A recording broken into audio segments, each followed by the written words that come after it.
Hello, hello, hello, everybody, and welcome to the Spoonies with Purpose podcast interview. And today I'm talking to Tracey Jones. Tracey, would you like to tell me a little bit about what you do? Would you like to introduce yourself? Yeah, hi Julie. Yes, so thank you for having me on. As Julie said, I'm Tracey Jones and I live in Lincolnshire and I'm an artist. So I predominantly a wildlife artist. So I work in coloured pencil. I paint landscapes, but I also teach workshops. I teach people how to paint, to draw, and I also teach people how to do vision journaling. So that's basically me in a nutshell. Beautiful, and we will talk about that a lot more later on. But first of all, I'd like to ask you about your experience with a long-term health condition. Okay, so I was diagnosed with fibromyalgia in 2017. I was working as a primary school teacher at the time, and I was working extremely long hours. Anybody who's worked in education will know the hours you put in. So some weeks it could be 70, 80 plus hours a week. It was evenings, it was weekends, it was holidays. It was literally just, it was work, sleep, eat, repeat. That was my life. And kind of from the Christmas to the February half term, I was extremely tired and I'd never felt tiredness like it. But I just thought, you know what? It had been really busy on the run up to Christmas. I'd been poorly. I didn't feel like I'd got back on my feet before going back to work. But then I remember sitting in a staff meeting. We had a new head teacher start and she was asking us all these questions and it's things I could do with my eyes closed. And I'm sitting there looking and if somebody had said to me, what is your name? I really wouldn't have been able to tell them. And it literally hit me that quickly.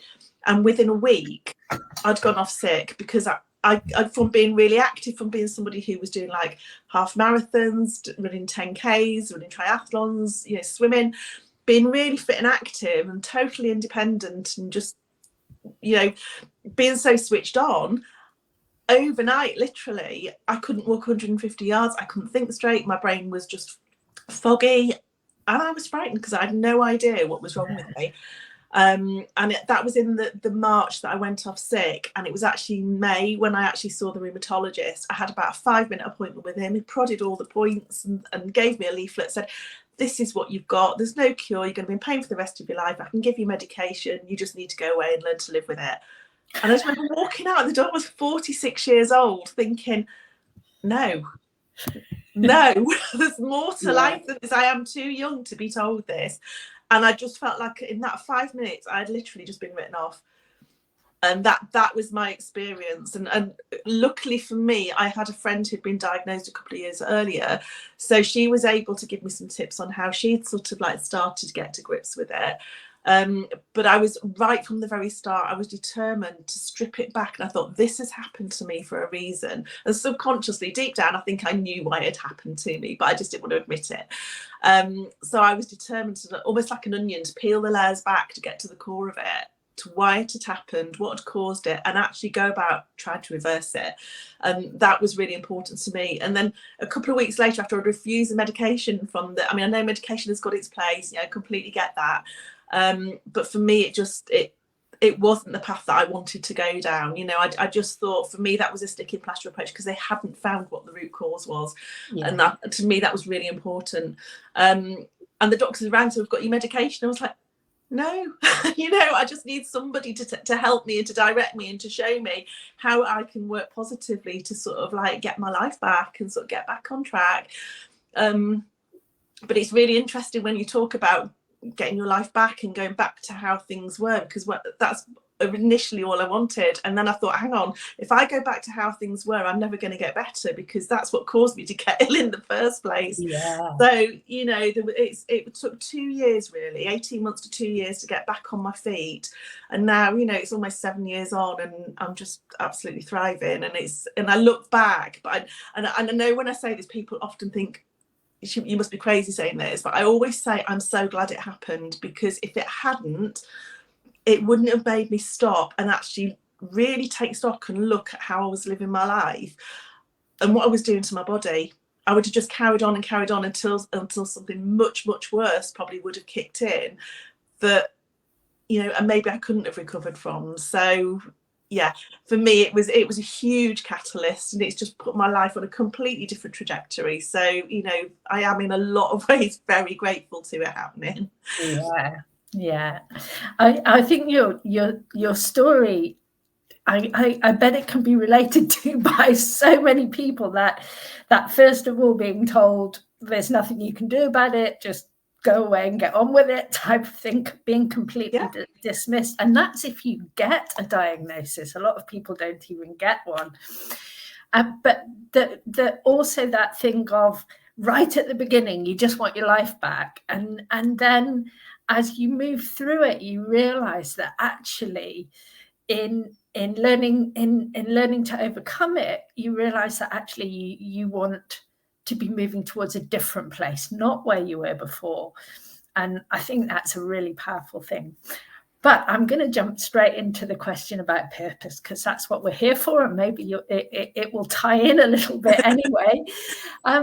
Tell us about what you think of in terms of purpose. What does purpose mean to you? Okay, so what purpose means to me now is very different from what I in fact, before the fibro diagnosis, I would have said I didn't really have a purpose. I was just going through the motions of life, and it was just, you get caught up in things, don't you? You don't really dig down deep into anything like that because you don't have time. But now, my purpose really is to, there's quite a few really when I think about it, but one of the main purposes in life is to sort of say to other people, you know, I didn't go through this for no reason. You know, I went through this and I learnt so many lessons, and I haven't learnt those to keep them to myself and keep quiet about it.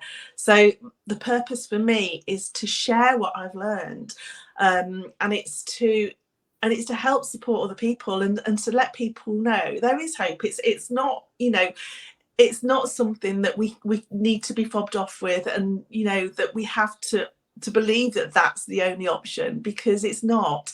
And I've learnt so much, but I've also, it's also like for people that haven't got a diagnosis or anything, or maybe aren't even ill, but actually I can see so many people, have conversations with people that are on that trajectory to head in that way.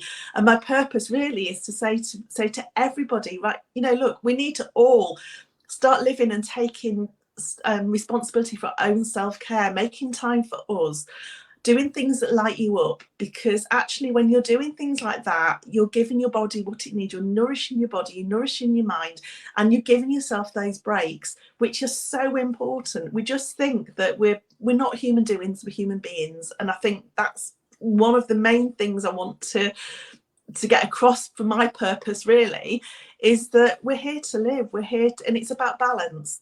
It is so much about balance, and I think it's so easy to get caught up in that perpetual cycle of, like, you know, feeling guilty when you actually stop and do something for you. And we shouldn't be feeling guilty, you know. It's essential. It's like, you know, if you think of an electric car, that's your time when you have to plug it in to recharge. You can't go anywhere because the battery's flat, but we try to do that all the time on flat batteries, or batteries that are running very low. So it's, for me, my purpose is to use my experience to sort of like just shine a beacon to other people really, and say, look, you know, it is fine. It's essential to look after ourselves, to have that self-care, and really find your passion and find your purpose in life, because once you've found that, everything else is more manageable. Yeah. I want to pick up on a couple of things you said, if that's all right. First of all, I love that. Well, the first thing you talked about is how it's about sharing what you've learned. And we all learn very, very different lessons, don't we? So we all have a unique thing to share from our unique life experience. And I absolutely love that. But then the other two things that came across very, very strongly from what you said is that what you learned and what you want everybody else to learn is we have to take time for our well-being. Mm-hmm. And we have to take time for, you use the expression light you up. What lights us up? I like to use the expression joy, but it's the same thing. Exactly. It's kind of what we really need in order to have purpose is to take time for our well-being and take time for our joy. And I just thought I'd summarize those things because they're very important values that I share with you. And one thing I've learned through that, actually, I'm very interested in like energy work and things like, and vibration, you know, because we're all energy, we're all made up of energy. You know, we vibrate at certain frequencies, and when we're feeling, you know, I know when 7 years ago I was vibrating at a very low frequency because of how I was feeling, and it was like and everything, but now, you know, I can feel the vibration is so much higher. But when you do something that lights you up, it helps to lift that vibration, you know, and that's part of feeling well, you know. So it has that double-edged side to it, really. It's not just that it, you know, it's something fun to do, but actually, and it lights you up, but actually vibrationally it boosts how you're feeling as well. Yeah, beautiful. Yes, it's so important to how they combine. The joy and the well-being are kind of intertwined. Absolutely. Yeah, lovely. So you've kind of talked about it, but we're going to talk about it much more specifically. What tips would you have for anybody around balancing purpose with living with a long-term health condition? Okay, so for me, I have my diary and I have my journal, which I'll talk a little bit more about later. And actually, it's funny because I've got a page spread out in front of me, which for January is all about balance, because it's so easy to begin the year like, you know, with sort of like New Year's resolutions. It's like, I'm going to get fit, I'm going to do this, I'm going to do that, and that can all feel overwhelming, because that all of a sudden it's like you just trying to hit the ground running at 10,000 miles an hour, you know, and you don't give yourself chance to sort of like, and Christmas, you know, although it can be relaxing, it can be really full on as well, and I think we just need a breathing space a little bit. So I think in my diary I plan out, you know, I have days when I'm working. This afternoon I'm teaching, so this morning I've had quite an easy morning and doing something that really lights me up, and the teaching really lights me up, but and just get that balance in a day. If I know I've got a couple of busy days coming up, I'll plan something, maybe a walk with a friend.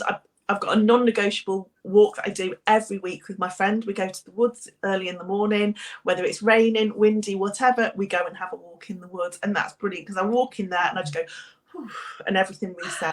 Yeah, and it's perfect, and because that's in my diary, it's and I've made a commitment to her. I don't want to let her down. I'm going to go. Just to mean, and it's something we get chatting, and I always come out feeling right. Now I'm ready to take the day on. But it is very much about looking at the week, looking at the month, and planning ahead to get that balance. And again, doing the things that light you up. So, you know, there was a new moon ceremony, not easy today, in a women's group local to me the other night. And I'd never been. I thought, you know what, that would be really lovely to go and do. And it was in an evening, which normally I would sit and fall asleep on the sofa. So I'm gonna go. And that was really nice. And again, that was planned into my diary, planned around the other things I was doing. So I knew during the day I wasn't going to do masses because I wanted to be fresh to go and do that and get the most and enjoy it. So, you know, it really is about planning ahead. And again, yeah, spontaneous things come up and I go and do spontaneous things, and that's great. But then I know after, thinking, okay, well, I could perhaps have an hour longer in bed this morning, or I could, you know, I could go and have a walk, just get some fresh air, or I'm going to do this today. And, you know, tomorrow I'm meeting a friend for lunch. So, you know, it is about balance. You know, even though I've got lots of work I need to do, it's in the diary, it's going to get done.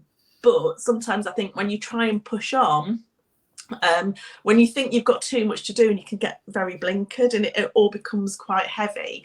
And I think it's so much better to be able to sort of sit back and go, actually, I've only got about 75% to give here. If I try and do whatever I need to do, I'm not going to, you know, it's going to take me longer to do it because I'm doing it at half capacity or whatever. So actually, if I have 10 minutes doing something else that really lights me up, or just close my eyes for 10 minutes, then I can go back to that feeling fresh, I'll get it done so much quicker and so much more effectively. Beautiful. So picking up on, just summarising it a little bit, one thing that you talked about was in scheduling it, Sorry, my camera's so wobbly. In scheduling it, you get to see that you make sure that you put time in for your joy and your well-being, and you're not just scheduling the work or the purpose aspects of it. You're scheduling in the other aspects of it, but also that when something spontaneous happens, you're actually thinking, well, how can I kind of redress the balance? What do I need to take out? What do I need to change in order to keep the balance with this? And actually, sometimes when spontaneous things come up and I go and do them, you could be feeling really tired and thinking, oh, sometimes it's about not overthinking it, because there's so many times where I could talk myself out of it and think, which I did in the very, very early days. But then sometimes I think, do you know what, I'm going to go anyway. And like you go, and when you had a laugh with somebody, with friends or something, again, it lifts your vibration, it raises you up. So you come back feeling more refreshed than actually you were before you went out. So, it can be, really productive to do the spontaneous things as well. It can have a really positive effect. Sometimes it's just thinking, oh, do you know what, I'm going to go and do it. Yeah. Fabulous. I love that as well, because it can be so tempting to think, oh, I haven't got room in my kind of energy maths to go and do that. But actually, if we can be a bit more flexible and recognize how much we're going to benefit from that, how much we are going to raise our vibration, and have some trust that there's a way of rebalancing it afterwards as well. Beautiful. And it might only be like a 5-10 minute sit down when you get back, just with a cuppa and think, right, okay, now I'm ready to go again. Because if you have raised your vibration, you don't need to recover so much. Exactly. And I think that's the other thing I would say actually as well. It's about being selective, because pre-diagnosis I was somebody who would say yes to everybody. So if people were saying, can you come and do this, or will you do this for me, or can you do that, I would just say yes. And quite often I'd come back feeling absolutely drained. But I soon realized there's certain people that maybe I was around that were draining my energy as opposed to like lighting me up. And I became very conscious of that. So my friendship group now only consists of people that we light each other up. There is nobody in my friendship group who I would go to and come away feeling, because that just wasn't working. It wasn't good for either of us. So, and I think it's the same with anything. If something spontaneous comes up and I know it's going to drain my energy, then I would perhaps say, well, we could do that maybe next week. Or if but if I know that it's something I can go and I think, oh, we're going to have a laugh, that's really going to lift me up, let's go do it, then I will say yes. So it is about just tapping into your, I can't speak this one, into your intuition to sort of like just think, okay, is this going to light me up? Is it going to drain me? And it not thinking too deeply about it, but it's like, right, okay, no, this is going to light me up, I'm going to go. Yeah. Beautiful. So tell us about your specific purpose right now. What is it that is flowing through you that you're sharing with people at the moment? Okay, so my art has kind of evolved over the last 5-6 years that I've been doing it. And last year we went on holiday to Mull, and I wanted to start doing some journaling, but not just writing. I wanted to use my art and be creative in that. So I decided I was going to go away. I was going to film some videos, I was going to do some sketching, I was going to create a journal while I was away on my holiday, because my thoughts were, we all take pictures on our phones. In the olden days, this shows how old I am, you used to send them away, you'd have the packet come back, you'd got your photographs, you'd got your memories, you could get them out, look through them, they're physically there. But now they're not, they're all tucked away on our phones, you don't see them, and there's so many beautiful memories in there. But it's not just memories, it's the feelings that are created from those experiences and those memories that I really wanted to capture.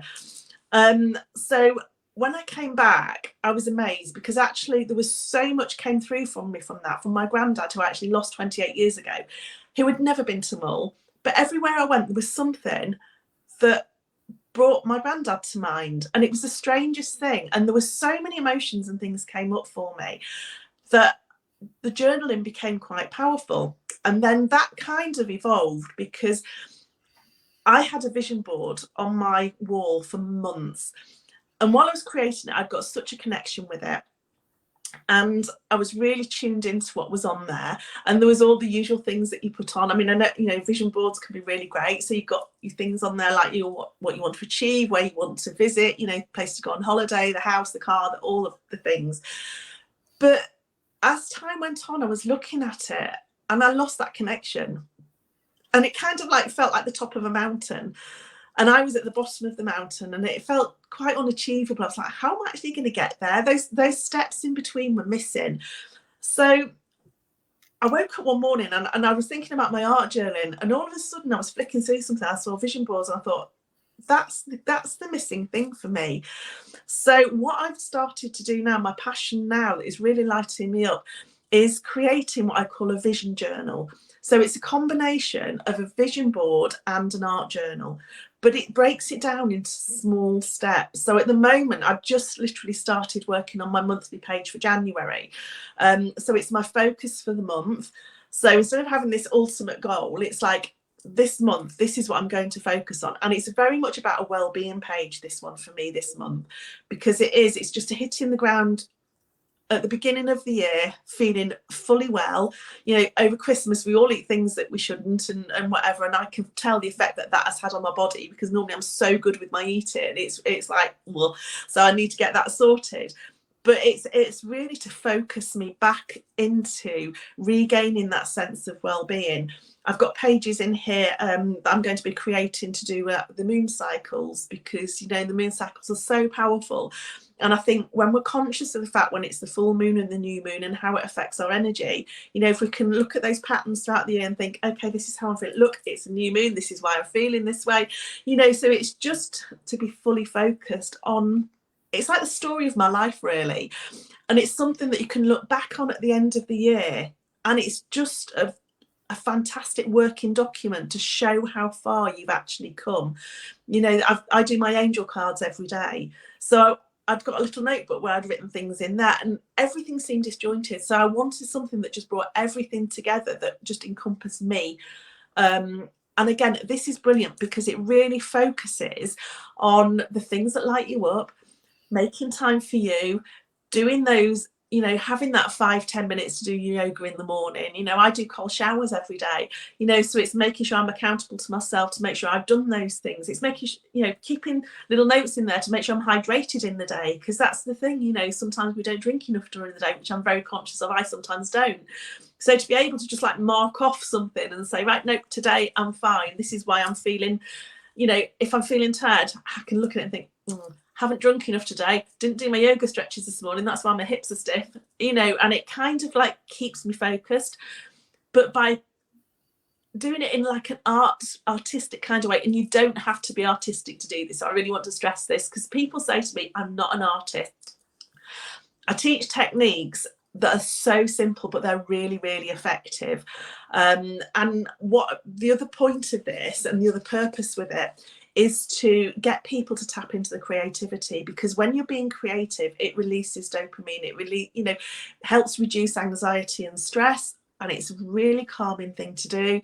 And so again, it's a win-win situation. But when you're working with colour, when you're working with pattern, when you're working with shapes, and you're creating the pages, you're putting your feelings, your emotions into those pages as a part of you in there. So every time you go to your journal and you open it and you look at a page and you turn a page or open a pocket or whatever, it brings back those emotions and those feelings that you had when you created it. So it's just so powerful to be able to sort of like go in and work with those pages and see how far you've come. See even if it's small steps, tiny steps, it's still steps forwards, you know. So I'm going to jump in and do a bit of summarising, if you don't mind, because I can see your passion is just flowing out of you, and it's wonderful to see such enthusiasm. But you've given us a lot of information. But I'd like to tie that also into the way I look at creating joyful wellness and some of the aspects of that. And for me, some of the aspects are about connecting in with what you're desiring to create. And it sounds like that part of the visual and journaling process that you do is using the creative time to connect in with what you're trying to create. Yeah. But another part of it for me is also gratitude, balancing that desire with the gratitude. And it sounds like you're also using your vision journaling to connect in with that gratitude and that pleasure. Absolutely. And for me as well, a thing about purpose is actually when you're being creative, you are in the flow of your purpose. So whatever kind of creativity you're practicing, you are getting used to being in the flow of your purpose. And it sounds like that's what your vision journaling does too. And another thing that you picked up on is that actually prioritizing the time it takes to sit down and do it is about self-care. And then when you're doing that creative stuff, you're actually calming yourself down and releasing the dopamine and doing beautiful things for your body as well. So I kind of just wanted to pick up on a few of those points because you shared so much and it was so beautiful. So if anybody is really excited about what you're talking about, tell us about how they can get involved. Okay, so I'm literally just launching my first membership for the vision journaling. I've had a free group where I did a five-day taster session, which anybody is welcome to join because you can go back and you can look over things just to get a taste of the flavour of what it entails. So I can share the link for you with that if you'd like to join that. And then, so the membership is something where we're going to focus each month on specific pages. So I'm going to guide you through the creative techniques. So whether it's using watercolour, whether it's acrylic, whether it's collage, mixed media, all sorts of different techniques, creating hidden pockets and all sorts of wonderful things in there. But to focus on the things that you want to focus on that month. So I'll be giving you lots of ideas. So the first page, we're going to be looking at a page for 2024 to sort of get your vision and your goals for 2024. But also then we're going to be creating a February page, obviously because we're going to be well into January. So we're going to look at creating a February page. So when February comes, you're ready to hit the ground running, putting all the things in there that you want to put in. We'll be looking at pages for moon cycles, wellness, all sorts of different things. So your passions and purpose, we can look at that. So yeah, it's just a beautiful way of engaging. And when it comes to manifesting as well, which is a lot of what I do in here as well. So when you've created it, it almost helps your brain to feel like it's already happened, because you've created it and you've put so much emotion and everything into it. So it kind of like helps get you on that positive track of the excitement of feeling, yeah, this is happening, it's really so my membership, it starts next Monday. The doors are going to be open until next Friday. So it's a paid membership and there's 3 different points to come in at. So if it's right with Julie, I can share the link and then you can have a look and come and see. And if anybody wants to know any more about it, I'm quite happy to chat to people, or like I say, if they want to have a look at the free sessions that I did and just get a flavour of what it is. And really get immersed in it, and I will warn you now, it is addictive once you get going with it. I've had people on my courses that have gone, I've just been into hobbycraft and I've been in there an hour and come out with bags. I must admit, I did watch your video on the gratitude page, and it was beautiful. I really enjoyed watching that. Thank you. It was really lovely. So after I've finished this interview, I will share the links with this post. So if you're watching my podcast from the web page, you'll find Tracey's information there, or if you're watching it in the Facebook group, I'll pop Tracey's information in there in a few minutes, because that's all we've got time for today. I'm afraid it's been an absolute pleasure talking to you, Tracey. I just love seeing all of that passion flow out of you. It's been gorgeous. Oh, thank you so much for asking me. I really do appreciate it. And yeah, it's been brilliant. Fabulous. So thank you very much. I'm going to say bye-bye to everybody now. Bye. Bye.